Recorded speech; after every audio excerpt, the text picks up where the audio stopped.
Appeal বিভাগের রায়ে ৩২,০০০ প্রধান শিক্ষক নিয়োগে জটিলতা কেটেছে বলে জানান অ্যাটর্নি জেনারেল রুহুল কুদ্দুস কাজল। সকালে আপিল বিভাগের রায়ের পর এক ব্রিফিংয়ে তথ্য জানান তিনি।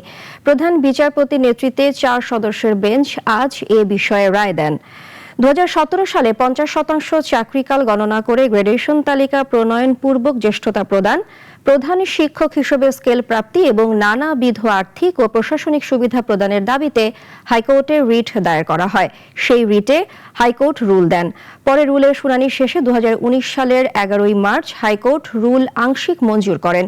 সেই রায়ের বিরুদ্ধে আপিল বিভাগে আবেদন করে রাষ্ট্রপক্ষ।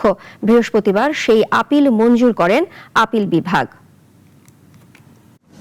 এবং সারা দেশের প্রাথমিক বিদ্যালয়ের শিক্ষা কার্যক্রমে আজকের এই রায়টি একটি ইতিবাচক প্রভাব ফেলবে, এই কারণে যে শিক্ষকদের দায়িত্ব পালনের ক্ষেত্রে এবং পাঠদানের ক্ষেত্রে একটা শৃঙ্খলা ফিরে আসবে।